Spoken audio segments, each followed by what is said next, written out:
नमस्कार मंडळी, कसे आहात? सर्वांना शुभ दीपावली. आज नरक चतुर्दशी म्हणजेच दिवाळीची पहाट, पहिली अंघोळ. या दिवशी सर्वांचीच सकाळी लवकर उठून सूर्योदयापूर्वी अंघोळ करण्याची गडबड. सुगंधित तेल लावून अंघोळ करण्याची जी मजा काही वेगळीच असते. असं म्हटलं जातं की नरक चतुर्दशीच्या दिवशी श्रीकृष्णाने नरकासुराचा वध केला.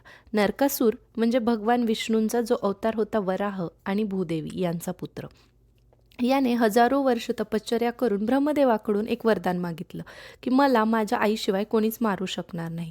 जोपर्यंत या नरकासुराची वाईट कृत्य सुरू झाली तोपर्यंत त्याची आई मृत पावली होती. त्यांनी जवळजवळ देवांवरती विजय मिळवला होता. तेव्हा इंद्रदेवांनी श्रीकृष्णाकडे याचा बंदोबस्त करायला सांगितलं. त्यावेळी श्रीकृष्णांची पत्नी सत्यभामा ही भूदेवीचाच अवतार होती. श्रीकृष्णांनी नरकासुरासोबत जेव्हा युद्ध सुरू होतं तेव्हा मुद्दाम बेशुद्ध होण्याचं नाटक केलं. हे पाहून त्यांची पत्नी सत्यभामा हिने नरकासुराचा वध केला. तेव्हा तिला समजलं की ती भूदेवीचाच अवतार आहे. पण हे श्रीकृष्णांनी तिच्यापासून लपवून ठेवलं होतं, कारण तिला जर माहीत असतं तो आपलाच मुलगा आहे तर तिने नरकासुराचा वध केला नसता. याच कारणाने महाराष्ट्र, दक्षिण भारत आणि गोवा, प्रामुख्याने गोवा, आपण जसं दसऱ्याला रावण जाळतो तसं गोव्यामध्ये नरकासुराच्या पुतळ्याचं दहन केलं जातं.